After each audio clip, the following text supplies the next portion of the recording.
Tonight, the justice for gymnasts, the major deal for the survivors of Larry Nassar.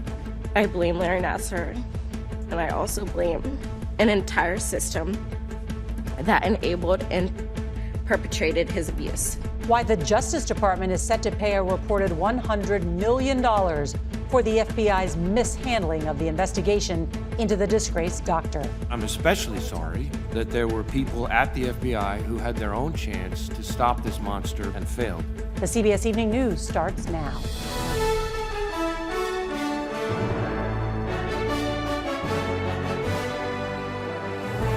Good evening, I'm Nora O'Donnell, and thank you for being with us. We do want to begin tonight with that breaking news of a major settlement between the Department of Justice and some of the survivors of convicted sex offender Larry Nassar.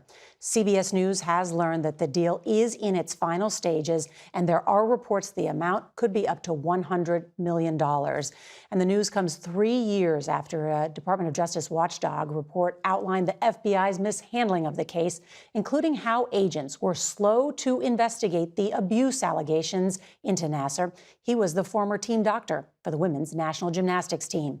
Olympic stars Simone Biles, Michaela Maroney, and Aly Raisman are among the gymnasts who sued the FBI, and the settlement, when finalized, could bring total payments over Nassar's abuse to nearly $1 billion. CBS's Caitlin Huey-Burns is going to start us off tonight with this landmark deal.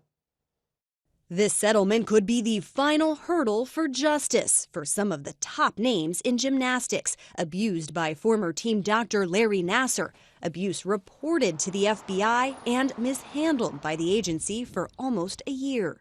I also blame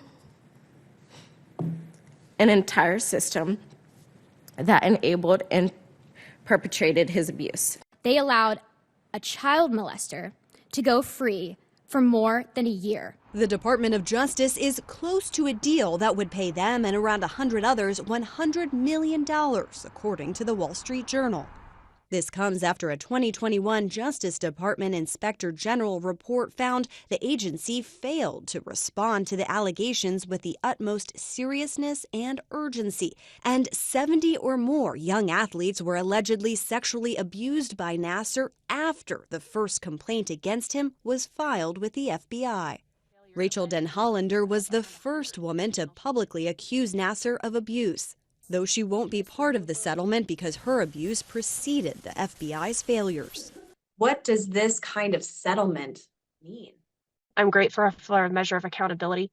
We need to start having the hard questions about how to bring a level of accountability to law enforcement. It's a very big deal. It's the FBI acknowledging that they screwed up, and they screwed up big, and that there were real consequences to their actions, or frankly, lack of action. And it is rare for the government to issue a large-scale payout like this. It reflects the seriousness of the FBI's missteps in this case. And there are reports tonight, Nora, that this deal could be finalized within weeks. Accountability and justice, so important for these survivors. Caitlin Huey-Burns, thank you so much. Tonight, Republican lawmakers in Arizona thwarted a new effort to repeal the state's Civil War-era abortion ban.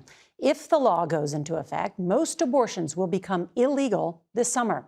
CBS's Elise Preston reports.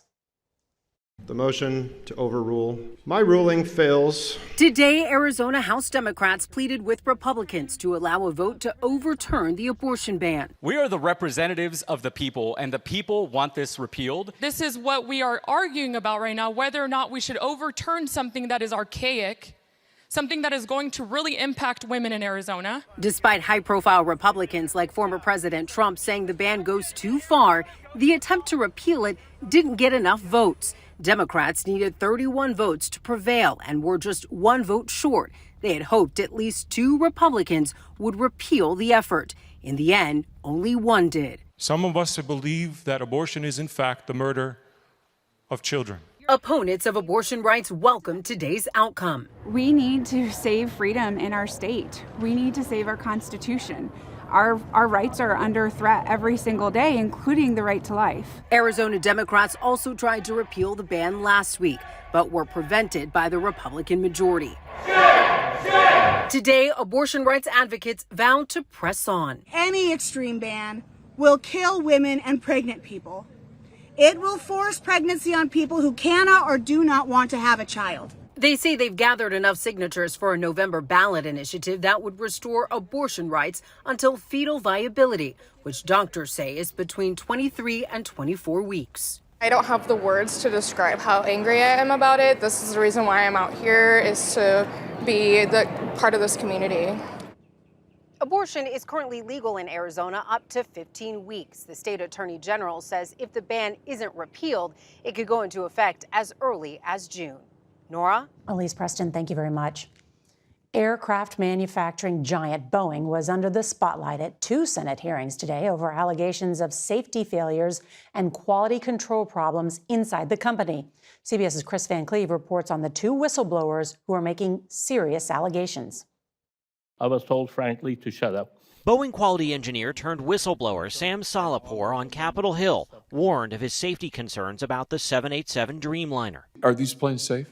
The airplanes are not being built per spec. And the company's response to you was to threaten you? Threaten you, sideline you. He testified at one of 2 overlapping Senate hearings focused on safety and quality control problems at Boeing.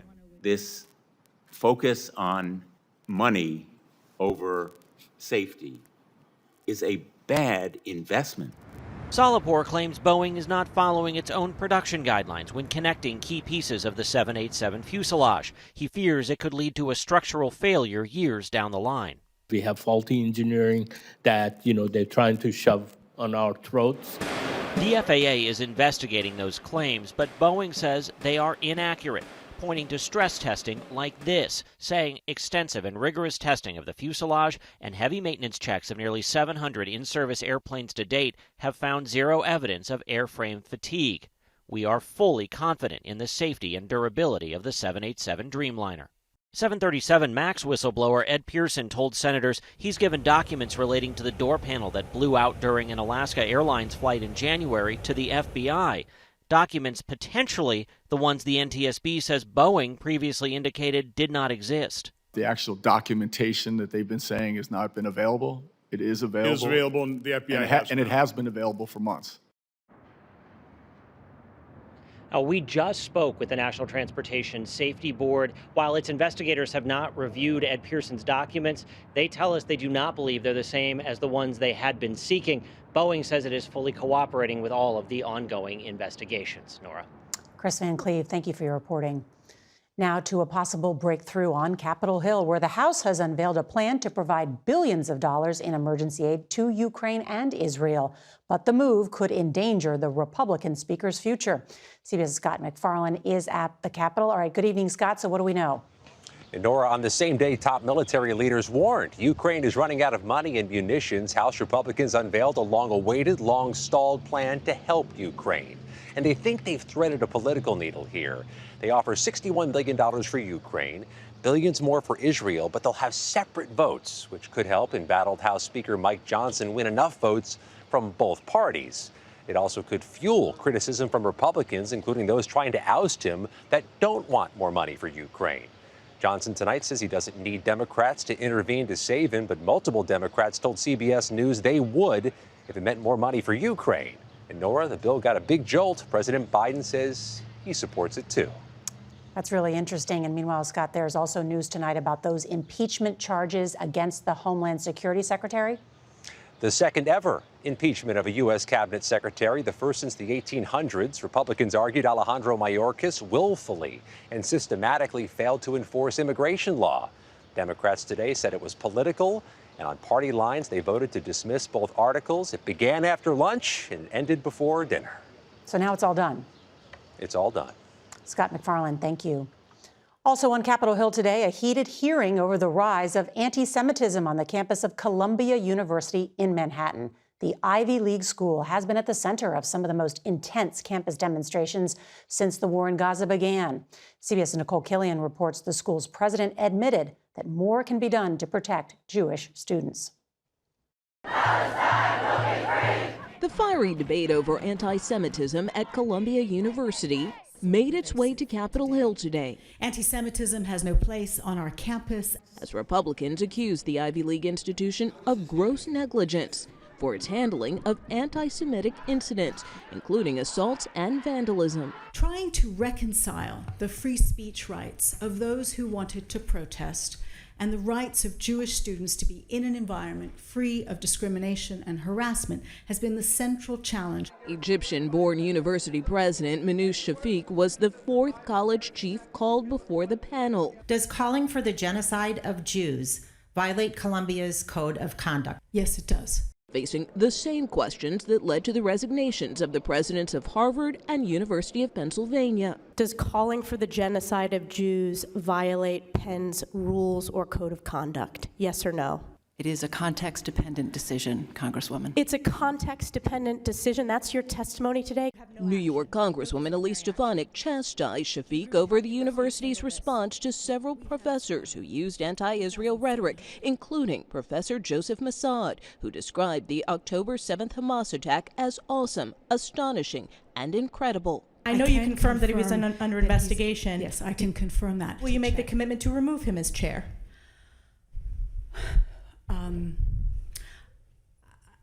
I think that would be, I would, yes. Students attending the hearing stopped short of calling on the school's president to resign. I want the president of Columbia to take the action that she says she's going to take. President Shafiq told lawmakers that she condemns Professor Massad's writings despite his explicit language. Massad claims in a statement to CBS News that lawmakers misrepresented his article and that he has not been contacted about an investigation. Nora? That article's still online. Nicole Killian, thank you very much. Breaking news tonight, a new report from Hawaii's Attorney General raises questions about the mayor of Maui's response to the devastating wildfire last summer that killed more than 100 people. CBS's Jonathan Vigliotti has reported extensively on this disaster, and he's in Hawaii with the new details. Tonight, the first comprehensive look at how the flames that ravaged Lahaina became the nation's deadliest wildfire in more than a century. This is about never letting this happen again. A nearly 400-page investigation raising new and troubling questions about Maui County Mayor Richard Bisson. As hurricane-force winds raged, igniting fires, several schools closed, and the state was preparing an emergency proclamation. At multiple times during the day, Mayor Bisson said declaring an emergency was not necessary. At 3:15 p.m., as the fire grew in intensity, state officials tried to reach him, asking if he was in the Emergency Operations Center. They were told no. He finally signed the emergency order at 8 p.m., hours after Lahaina burned down. Last August, we confronted the mayor, who had admitted not calling Hawaii's defense director, Kenneth Hara, the entire day. You are the highest-ranking official here on the island. If the buck stops with your office, how is that possible? Yeah, I can't speak to what or whose responsibility it was to communicate directly. But you're the boss of this island, so yes, you can speak to it. No, I'm saying I can't say who was responsible for communicating with General Hara. The Maui fire killed more than 100 people and destroyed thousands of homes and businesses. Very little was done to prevent something like this from happening. Do you think that complacency in this case has turned into negligence? It crossed the border. It crossed the line. And the Attorney General says this report is not meant to point fingers, but many people are now calling on the mayor for answers. We reached out to his office for comment, but have not heard back, Nora. Jonathan, you have been reporting and investigating on this from the beginning. Thank you so much. Federal officials target a rapidly growing threat to American teenagers: online sextortion. What teens and their parents need to know. This is important. That's next. The Department of Homeland Security announced a major push today to help protect children against sexual exploitation online. Officials are seeing an alarming rise in cases of what's known as sextortion, and it is taking a devastating toll on some teens. Here's CBS's Jolene Kent. This campaign is the first of its kind. Predators go where the kids are. The Department of Homeland Security is launching Know to Protect to raise awareness of rampant child sexual exploitation online.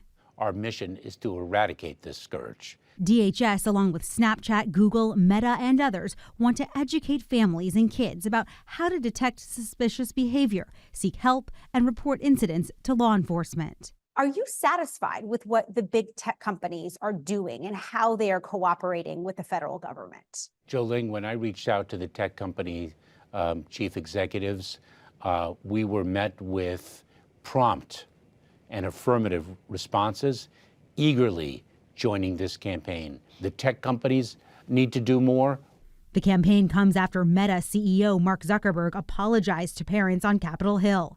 Snapchat CEO Evan Spiegel did the same. I'm so sorry that we have not been able to prevent these tragedies. It is the responsibility of tech companies, probably first and foremost, because we are providing the technology, but young people themselves have a role to play in their own safety. So do their parents. Tammy Rodriguez's 11-year-old daughter Selena died by suicide in 2021 after sexual predators pursued her online. When you see a campaign like this, how does it make you feel? I'm happy to see it, but they need to know that the help is there, that they don't have to end their lives. DHS says the threat to kids online has never been bigger. The National Center for Missing and Exploited Children received more than 36 million reports of suspected child sexual exploitation last year. That's up 12% from 2022. Nora. Such an important story, Jolene Kent. Thank you very much. Why basketball star Caitlin Clark's rookie salary with the WNBA is sparking outrage. That's next. Basketball sensation Caitlin Clark has taken the women's game to new heights, but becoming the WNBA's top draft pick has brought attention to the pay disparity with the NBA. CBS's Jerika Duncan reports Clark held her first press conference today, where she talked about how the league can narrow the gap. This is a dream come true. Like, these are the moments you dream of. This could also be the moment that WNBA and women's professional sports has been waiting for. I think the more eyeballs you can get on this league, the better off this world's going to be. The Indiana Fever select Caitlin Clark.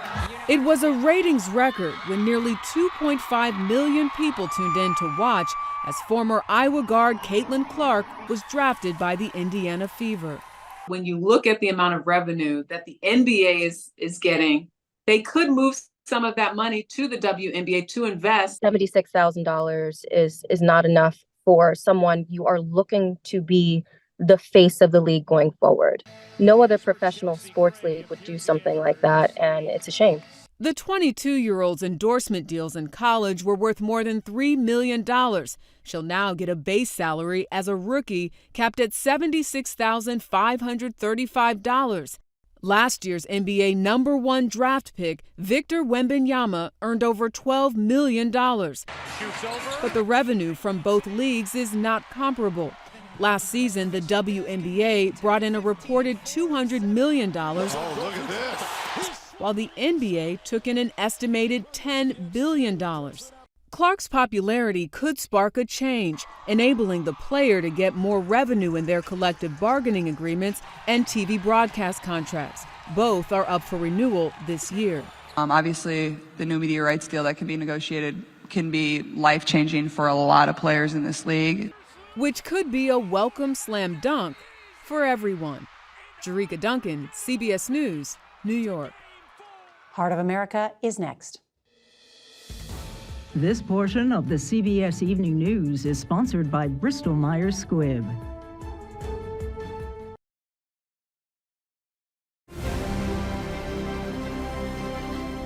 Finally, tonight's Heart of America with an incredible save off the ice at a Cleveland hockey game. Take a look at this. A rogue puck flew into the stands during the third period of last week's Cleveland Monsters game. Asia Davis recorded the moment on her phone, the puck coming just inches from her 4-year-old son's face. Thankfully for the stranger sitting next to them, he batted it down before it could harm his ear. Davis put the video on TikTok along with a challenge to track down the hockey hero.